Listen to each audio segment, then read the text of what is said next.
terceira epístola do apóstolo João, nós vamos ler o verso de número 4. Não tenho maior alegria do que esta, a de ouvir que meus filhos andam na verdade. Eu vou ler mais uma vez o que João escreveu.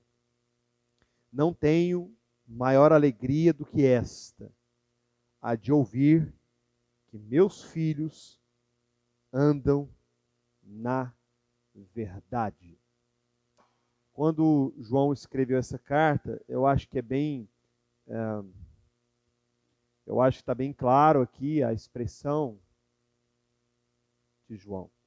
Eu quero agradecer muito aqui alguns irmãos aqui estão vindo, talvez pela primeira vez, o Fábio acho que é a primeira vez, o Sr. Ângelo também, são muito bem-vindos. Nosso irmão já é a segunda vez que vem também. Eu quero agradecê-los e quero dizer que hoje eu vou continuar a aula, a boa aula que o irmão Lucas trouxe na última quarta-feira. Aqueles irmãos que não assistiram, eu recomendo que assistam. Foi muito boa a aula, ela já está no canal do YouTube, que foi sobre a criação de filhos segundo a palavra de Deus, a disciplina, né?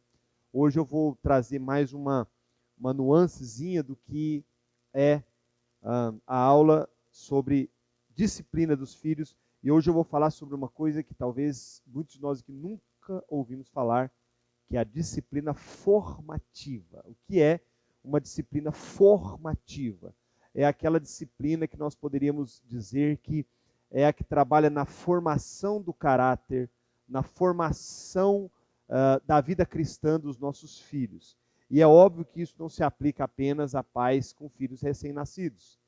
Nós estamos falando aqui, irmãos, de questões bíblicas, questões da fé, questões bíblicas propriamente ditas. Nós não estamos falando de educação no sentido de ensinar para os filhos o que deve, o que não se deve fazer, o comportamento. Nós não estamos aqui para falar de comportamento. Nós estamos aqui para falar de questões bíblicas. E eu vou usar algumas referências de um livro muito interessante. Nós estamos seguindo aqui o livro Pastores da Família. E eu vou fazer algumas citações e nós vamos discorrer sobre coisas que talvez alguns de nós vamos falar assim, gente, mas isso é tão simples. Isso é tão... Mas são coisas que estão se perdendo com o tempo e até mesmo dentro das igrejas. Muitas coisas estão se perdendo. Então, veja só que bonito como o apóstolo João, o sentimento que ele fala, não tenho maior alegria do que esta, a de ouvir que meus filhos andam na verdade. Qual é a nossa grande alegria, irmãos? Qual é a nossa grande alegria como cristãos, como homens regenerados, que foram salvos, que foram alcançados por Deus? Ver os nossos filhos na presença do Senhor. Não tem nada que nos alegra mais do que isso, não é verdade? Eu já contei isso algumas vezes, eu não me canso de contar, porque foi algo que me marcou muito. Eu lembro que uma vez o Juscelio, eu falei que queria dar um presente para ele falou assim, um dia que você quiser me dar um presente, você vai na igreja. Eu nunca esqueci isso, toda vez que eu ia, eu falei assim, hoje vou dar um presente para meu irmão. E eu via que essa era a alegria dele, era um dia eu me converter, era um dia eu vir para a igreja, era um dia ele me ver sentado ali cantando, adorando o nome do Senhor. Né? Hoje ele tem que ficar me escutando, né? Ele tem essa dura missão de ter que ficar me ouvindo, né? Mas era mesmo o sentimento que havia em João. A minha alegria é ver que os meus filhos, não que eu seja filho dele, né? Mas somos irmãos, graças a Deus, é ver que os nossos filhos na fé andam no Senhor, andam na verdade. Que alegria é ver nossos filhos na presença do Senhor. Vocês sabem, irmãos, que as almas dos vossos filhos não terão fim? Vocês já pararam para pensar nisso? Algum momento vocês olharam para o filho de vocês e não olharam para eles simplesmente como alguém que eles poderiam ser? Um advogado, um médico, uma pessoa bem-sucedida na vida, mas que se trata de uma alma que vai passar a eternidade ou no céu ou no inferno? Alguma vez vocês já olharam para o filho de vocês além daquilo que vocês querem se orgulhar que eles sejam? Alguma vez vocês já olharam para aquele bebezinho, ou para aquele rapaz, ou para aquele homem já formado e casado, e ao olhar para eles, vocês viram além daquela casca e falaram assim, onde meu filho vai passar a eternidade? ele está salvo. Ele já foi alcançado por Cristo. Se o meu filho, se Deus resolver levar meu filho hoje, agora, nesse momento, meu filho está salvo. Eu creio, irmãos, que talvez, muitos de vocês talvez nem tenham escutado isso, porque a gente veio de um conceito que a nossa tarefa é trazer nossos filhos para a igreja. E se eles estiverem na igreja, eles estão salvos. No dia que eles saírem da igreja, eles estão no inferno. E não é nada disso. Às vezes, como nós aprendemos domingo, né? Até o irmão Carlos fez a citação, às vezes está dentro da igreja, mas está perdido. Ele está dentro da igreja, às vezes está cantando, está louvando, está adorando, está ali, levanta as mãos no céu, mas o coração está longe. Ele não está no Senhor. E nós, irmãos, ouça o que eu vou dizer. Pais, e tem uns aqui que eu sei que não tem filhos ainda. Pais, nós somos as pessoas que mais conseguimos fazer um diagnóstico dos nossos filhos. Não é o pastor. E eu vou além. Ouçam o que eu vou dizer. Você sabe se o seu filho é salvo ou não. Você sabe. Às vezes você não quer enxergar. Você não quer falar do assunto. Mas você sabe. O Senhor, Ele concedeu ao pai e à mãe uma coisa que Ele não concedeu a ninguém. Você olha para o seu filho, o jeito de andar já denuncia. Falei, não está bem. Começou a falar diferente do que ele costuma falar. Alguma coisa está errada. Você já sabe. Você conhece ele melhor do que ninguém. Você conhece ele melhor do que o seu pastor. Então é importante. Não há nada mais real do que isso, irmãos. E os nossos filhos precisam de ter essa experiência. Ao olhar nos olhos dos nossos filhos, você vê o quê? Você está preocupado com o quê? Hoje mesmo eu estava conversando sobre isso. E a gente cresceu assim com uma mentalidade de que eu tenho que trabalhar muito para deixar uma herança. Não, eu tenho que trabalhar muito. Eu tenho 2 filhos, eu tenho que deixar uma casa para os 2. Essa é a minha missão. Não. 1000 vezes não. Essa não é a sua missão. Biblicamente, essa não é a sua missão. A sua missão é o reino, é o evangelho, é Cristo. E ensiná-lo de tal maneira que ele consiga conquistar. Nós estamos vivendo hoje uma coisa, irmãos, inédita. Os pais de hoje em dia, eles querem dar para os filhos tudo do bom e do melhor, e o menino, ele nem tem assim, a necessidade de falar, a gente já olhando para ele, não, ele está precisando disso, ele está precisando daquilo. A gente não espera nem ele pedir, a gente já vai correndo atrás, atropelando o tempo, o espaço, querendo dar tudo que nós não tivemos. E isso está estragando os nossos filhos. Está estragando eles. Porque eles não dão valor em nada mais. Você dá um celular de 2.000, ele olha assim, fulano tem um de 3, um de 5, um de 10.000. Ele não fala, mas ele pensa. Os filhos hoje, ele chega assim, já falando assim, e aí pai, e aí, quando é que você vai me dar o carro? Ele não quer um Fusca, não. Ele quer um carro zero. É isso que ele quer. Porque hoje nós vivemos um tempo em que as pessoas, a mídia, a internet, a televisão, está incutindo nas mentes que para ser feliz eu tenho que ter. E não é pouco não, tem que ter muito. E nós, pais cristãos, estamos caindo nessa. Irmãos, não é nossa obrigação deixar os nossos filhos com uma casa top para eles passar o verão, não. A nossa função como pais é prover tudo que eles precisam para crescerem saudáveis, crescerem inteligentes, mas, sobretudo, passar a herança do evangelho para eles. Eu gosto muito do pastor Paul Washer. O pastor Paul Washer, certa vez, ele deu um testemunho, e eu achei muito interessante. Ele falou assim que chamou o filho dele de 3 anos de idade. 3 anos de idade. Sentou com ele e falou assim, filho, você é um pecador e precisa se arrepender, senão você vai para o inferno. 3 anos. E nós crescemos numa cultura assim, não, criança não tem pecado. Criança é tudo, dos tais ao reino dos céus. Será que é isso que o Senhor está ensinando quando Ele fala isso? Irmãos, nós fomos concebidos em pecado, conforme a palavra fala em Salmos capítulo 32. Os nossos filhos são sim pecadores, destituídos da glória de Deus. Em Romanos fica claro que todos pecaram e destituídos estão da glória de Deus. Se nós sabemos dessa mensagem, essa mensagem não é para o visitante que chegou na igreja debaixo de drogas. Ela não é para o visitante que chegou bêbado na igreja e o lar está sendo destruído somente. Essa mensagem, irmãos, é em primeiro lugar para os nossos filhos. Eu tenho dito isso aqui, vou repetir, porque eu acho que isso é algo chocante. Por que que o Islã é a religião que mais cresce no mundo?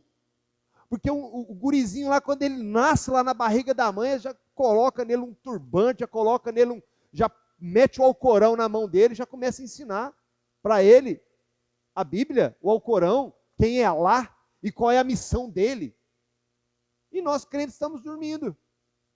Os nossos filhos estão aí se alimentando de tudo quanto é lixo, e nós estamos tranquilos, trabalhando para deixar uma casa para eles, um carrinho para eles quando eles fizerem 18 anos. É isso que nós estamos fazendo, irmãos.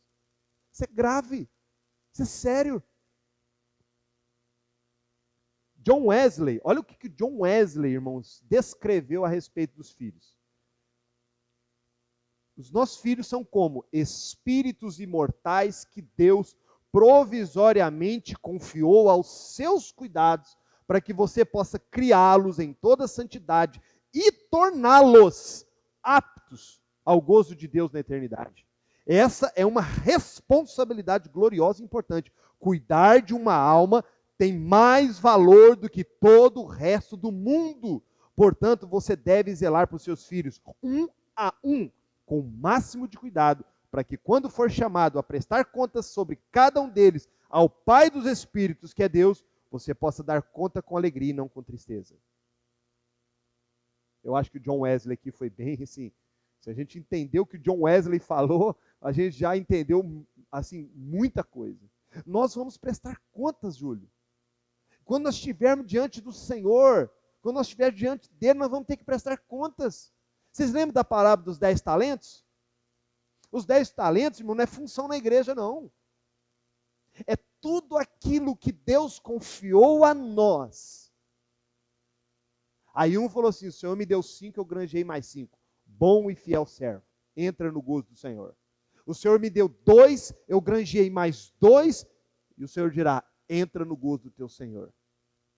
E uns vão dizer assim, o Senhor me deu 1, e o Senhor era terrível, e eu enterrei ele de medo do Senhor.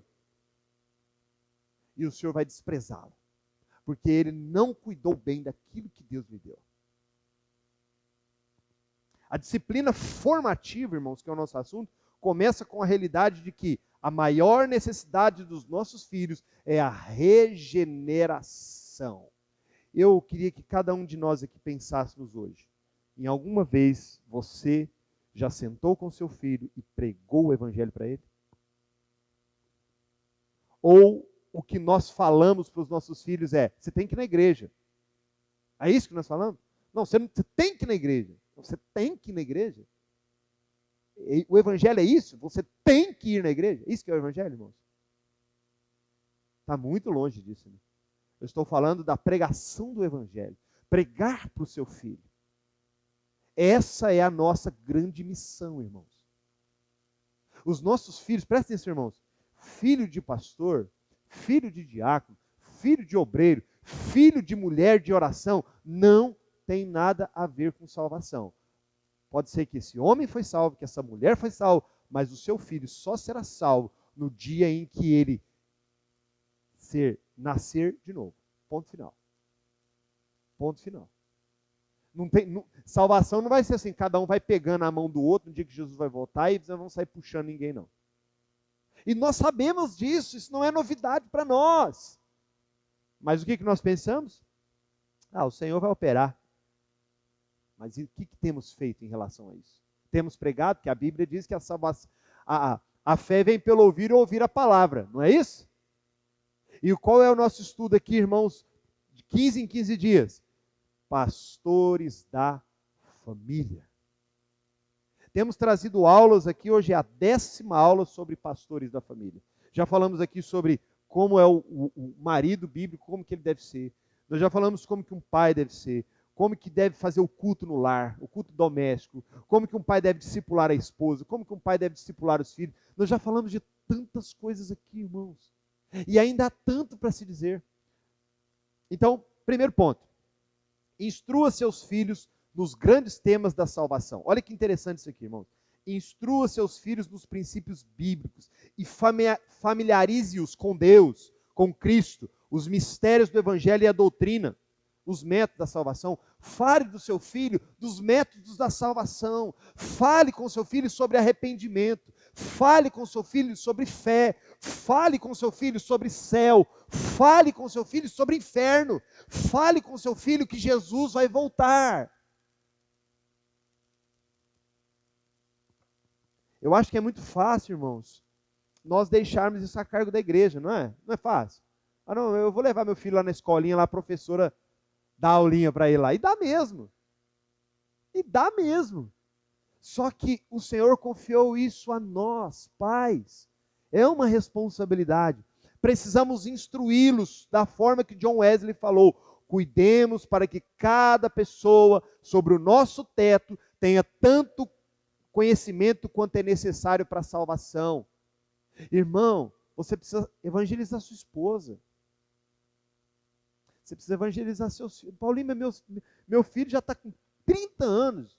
Ele já casou. Tá, tudo bem, ele já casou, ele já tem até um filho ou dois, mas ele foi salvo? Não. Então, toda vez que ele for na sua casa, gaste um tempo com ele.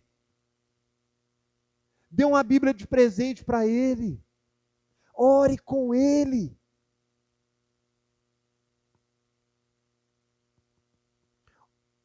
Olha que coisa interessante, irmãos.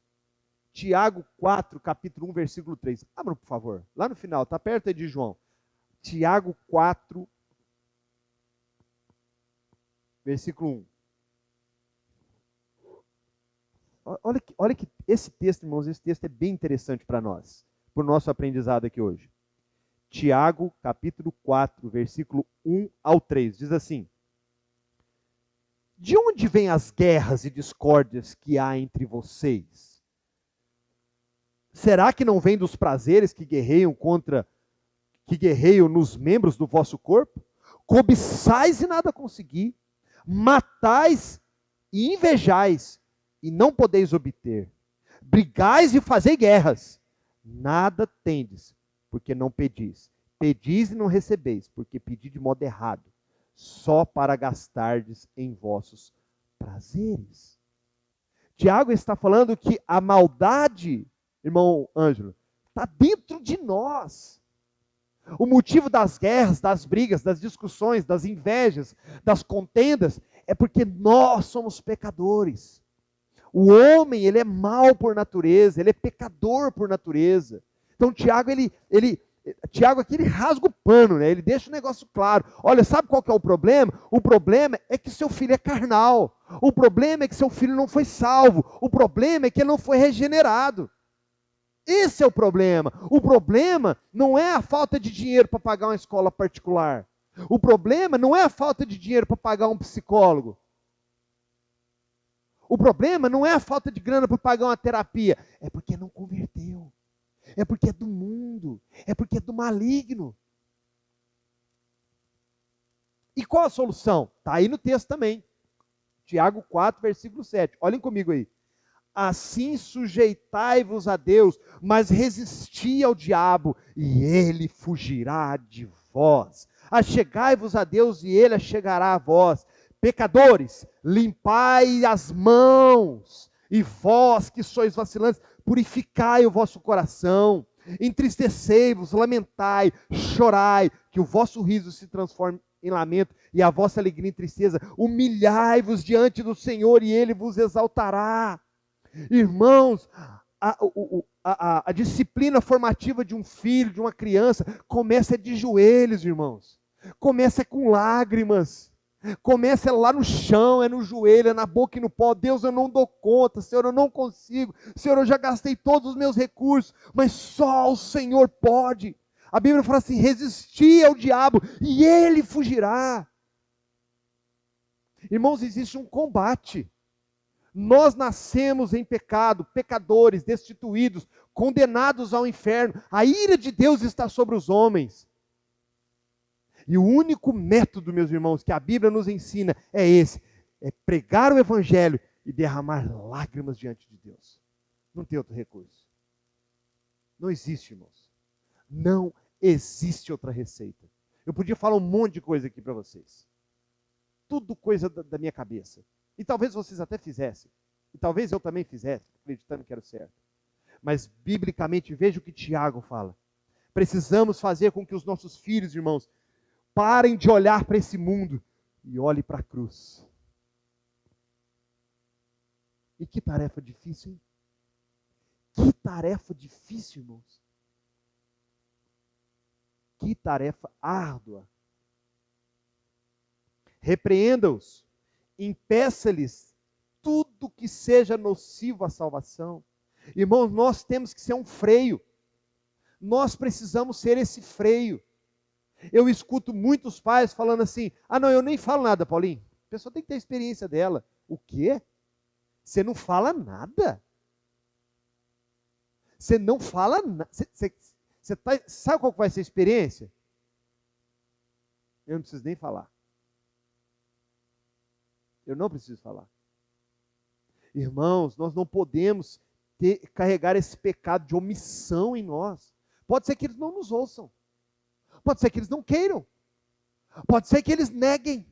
Pode ser que eles falem na nossa cara: pai, eu não quero Cristo, eu não quero ir para a igreja, eu não quero o céu, eu quero ir para o inferno, pai. Pode ser que eles falem.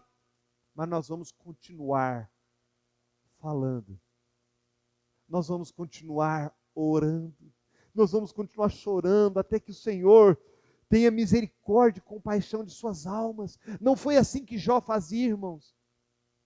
A Bíblia diz, se vocês pegarem Jó, não precisa abrir no capítulo 1, fala que Jó fazia um sacrifício por cada um dos filhos. Ele fazia isso porque os filhos estavam longe, ele não sabia, vai que meu filho pecou, vai que a minha filha pecou, vai. Jó já tinha essa consciência. Ele fazia um sacrifício, pedindo ao Senhor misericórdia pelos seus filhos. E nós, meus irmãos, irmãos, eu estou me colocando nesse mesmo pacote. Nós estamos vendo nossos filhos partindo, se perdendo nas faculdades, se perdendo nas amizades, se perdendo com um namoro profano, com um sujeito que não quer nada com nada. Nós estamos vendo, meus irmãos, nossos filhos se relacionando com mulheres que não são do Senhor e não falamos nada.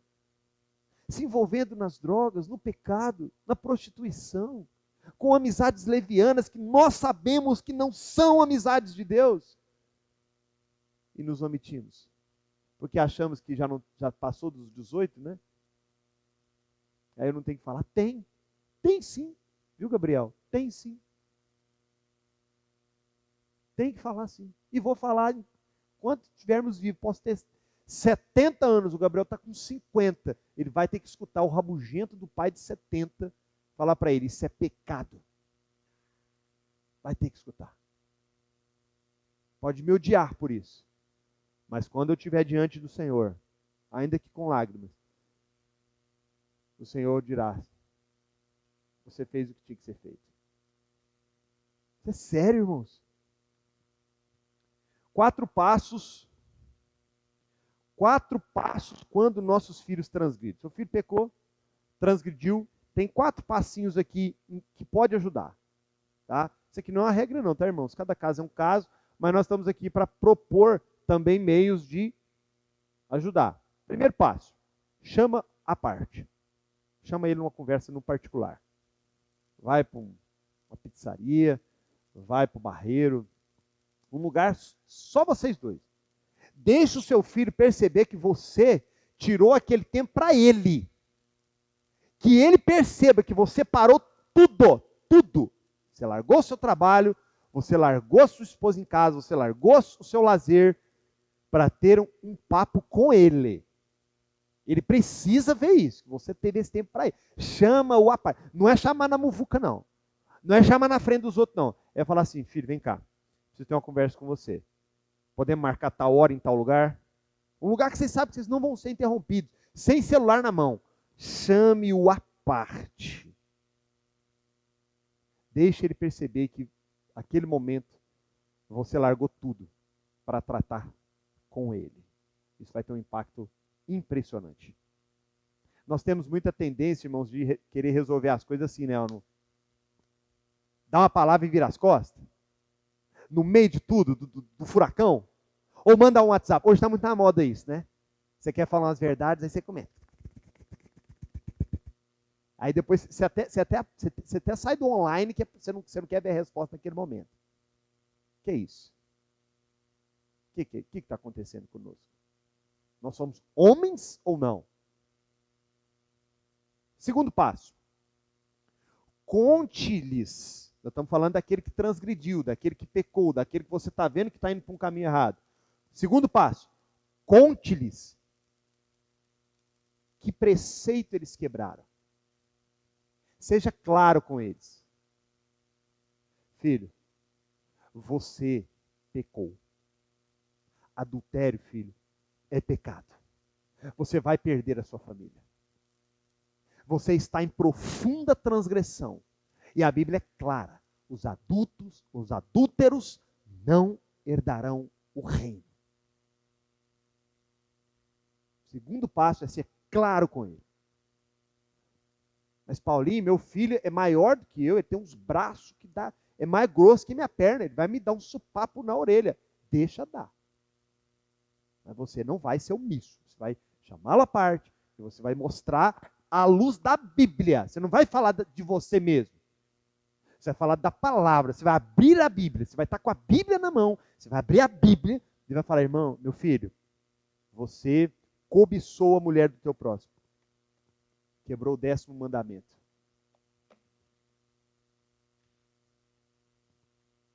Terceiro, conte-lhes o que Deus prenuncia aos que assim se comportam. Meu filho, você quebrou esse mandamento. E a Bíblia diz que você vai para o inferno se você não se arrepender. Às vezes alguém pode pensar assim, mas Paulinho, mas isso é muito duro, uai. Isso é muito pesado. Irmãos, mas não é o que a Bíblia fala? Não, porque se não for, nós não devemos falar. Mas se é o que a Bíblia fala, nós não podemos omitir. E não dá para passar pano. E o quarto, chame-o ao arrependimento enquanto é tempo. Então, primeiro, você gastou um tempo com ele. Segundo, você apresentou os preceitos que ele quebrou de Deus, a santidade de Deus. Terceiro, as consequências do pecado. E quarto, a solução para você, arrependa-se. Arrependa-se. Próximo ponto da nossa reflexão, irmãos, nosso assunto não é longo hoje. Atribua responsabilidades a seus filhos. Olha que interessante essa frase. Pais, atribuam a seus filhos a responsabilidade de exercitar a salvação.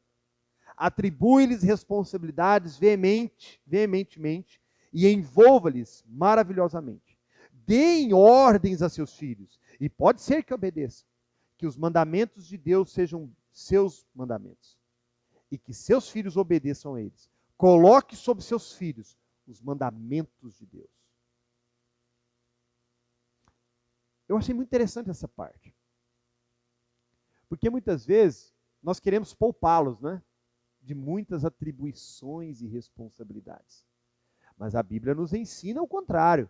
Quando nós pegamos os 10 mandamentos, irmãos, Deus atribuiu esses 10 mandamentos ao povo de Deus. E lá em Deuteronômio 6,6, a palavra fala que nós devemos atar esses mandamentos a nós e lembrarmos dele constantemente e ensinar nossos filhos. Nós precisamos transmitir essa herança, irmãos. Dizer para eles com letras garrafais, atribuir a eles a responsabilidade, discipulado. Alguma vez aqui, alguns de nós, e aí, meus irmãos, eu estou me colocando nisso aqui, tá? Eu como pai. Você tem preocupado se o seu filho tem lido a Bíblia? Qual texto da Bíblia ele tem lido?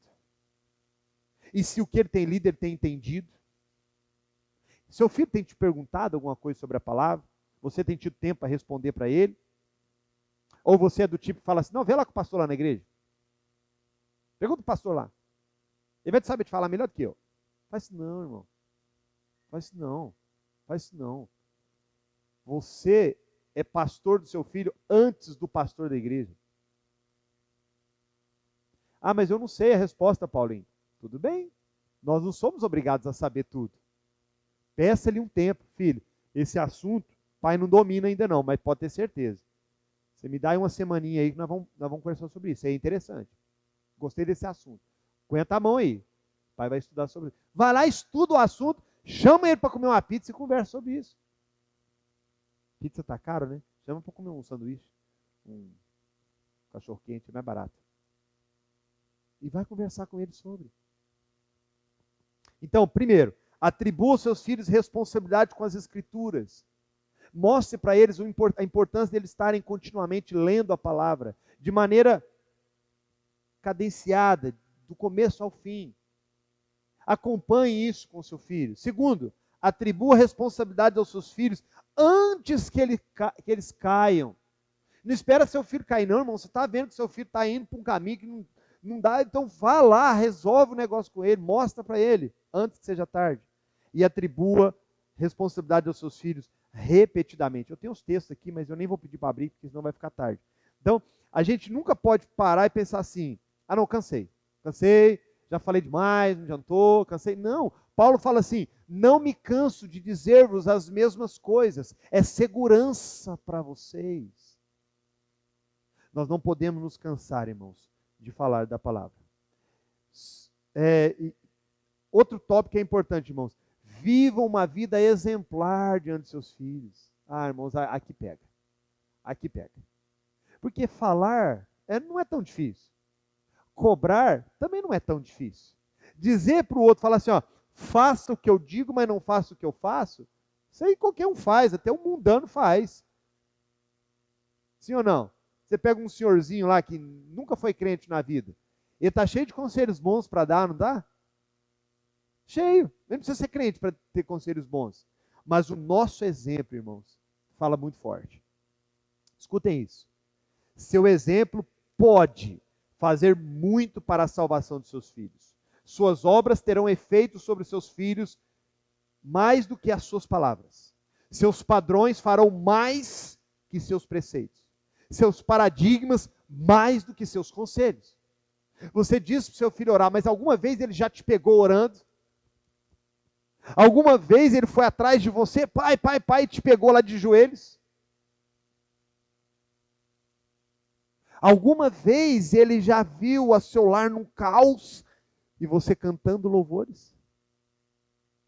Agradecendo. Orando pelo alimento? No almoço? À noite? Sendo grato ao Senhor pelo simples pão do café da tarde? Pagando as contas em dia? Não vendo cobradores bater na sua porta, falando palavrão porque você não paga ninguém? Qual é a imagem que os seus filhos têm de vocês?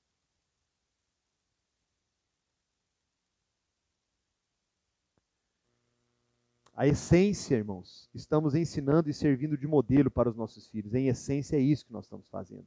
Olha o que a palavra fala. Não precisa abrir não. 1 Pedro 5,3. Que os presbíteros, que não cuidam bem de suas famílias, não podem servir na igreja, porque negaram a fé. Vocês entendem isso aqui? Paulo está falando de homens que já eram presbíteros, que já tinham sido levantados para pastorear, e que agora ele está falando, esses presbíteros não podem continuar como presbíteros. Negaram a fé, porque não cuidam bem de suas famílias, não dão bom exemplo em casa. E por fim, irmãos, eu vou terminar com esse tópico. Ore pelos seus filhos, irmãos. Ore por eles. Leve o nome deles diante de Deus. Leve o nome deles perante o Senhor. Continuamente. Diariamente. Dioturnamente. Ore por seus filhos. Ainda que nós não façamos mais nada. Ainda que você diga, mas Paulinho, eu não sei falar, eu não sou bom com isso. Mas orar, não existe esse negócio de quem é bom e quem não é. Vocês já repararam? Orar não tem esse negócio. Oração nivela todos nós. Oração não tem esse negócio assim, eu não sei orar. Não, não tem isso, irmão. Oração é coisa mais...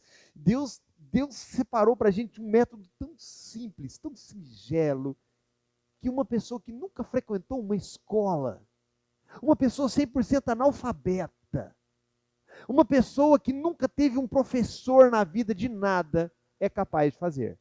Oração, é isso.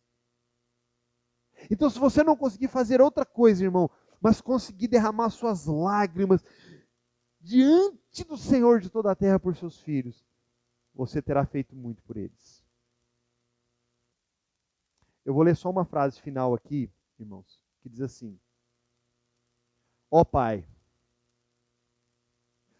por que você não deveria, agora e sempre, trazer um filho, um de cada vez diante do Senhor? Leve o filho com você em seus aposentos secretos. Faça-os ajoelhar com você enquanto o apresenta ao Senhor. Implore a bênção do Senhor sobre ele. Permita que seu filho ouça os gemidos e veja as lágrimas. E seja uma testemunha das agonias nas quais você labuta pela salvação dele. Seu filho jamais esquecerá o que você faz. Isso terá um impacto maravilhoso sobre ele. Vocês se lembram, eu finalizo com isso, vocês se lembram do rei Ezequias? Da palavra? O rei Ezequias, irmãos, teve um filho. E esse filho, esse rei, que se tornou rei no lugar dele, Manassés, foi o pior rei que já se ouve falar. E a Bíblia diz, irmãos, prestem atenção nisso, que o rei do Egito guerreou e o capturou. E ele foi lançado no calabouço no Egito. O rei Manassés. A Bíblia diz que foi um homem mais terrível, cruel. Chegou a ofertar filhos a deuses estranhos. Mas Ezequias, o pai dele, era um homem de Deus. Era um homem que conhecia Deus.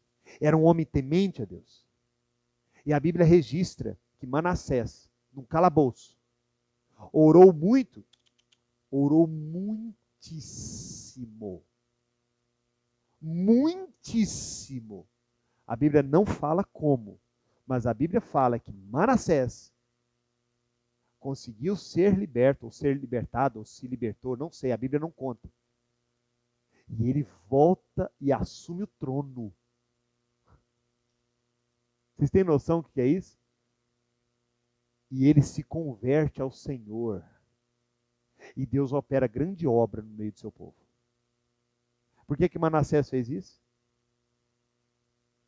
Certamente, porque ele lembrou do Deus do pai dele. Ele lembrou que nos momentos de dificuldade, o pai dele estava lá. Naquele calabouço ele teve tempo para refletir na vida dele. Naquela angústia ele teve tempo para refletir. Meu pai orava ao Senhor que eu tanto desprezei. Eu vou orar também. E ele orou muitíssimo. E Deus reverteu a situação daquele homem. Às vezes nós estamos vendo, passamos por um período difícil, né, irmãos? Com nossos filhos. Às vezes estão longe. Às vezes não temos nem muita notícia, né? Mas se eles se lembrarem do Deus que o pai deles serve, eles orarão. E Deus os ouvirá. E Deus vai até lá. E os salvará. E os resgatará. Que glória, irmãos. Que bênção, hein? Nós não estamos sozinhos nessa difícil tarefa. Nós temos um Deus. E eu quero convidar vocês todos agora a orarem. Os irmãos que ainda não são pais, que orem para que Deus faça de vocês, se assim for da vontade do Senhor, pais bíblicos, que amem seus filhos, que possam dizer como João, a minha alegria é ver meus filhos andando na verdade. Orem por isso, mesmo que pareça distante, orem. Os irmãos que já são pais, que têm seus filhos, ou pequenos ou grandes, jovens ou casados, aproveita agora, leva seu filho em oração. Apresenta ele a Deus agora, no seu coração mesmo, apresenta. Ah, Paulinho, mas meu filho está uma benção, meu filho, nossa, meu filho está uma benção. Glória a Deus, irmão, então apresente e peça para que Deus preserve ainda mais, conceda mais experiências, confirme a bênção a cada dia. Mas agora eu quero que os irmãos, nós vamos gastar uns minutinhos aqui, poucos instantes, para cada um aqui orar.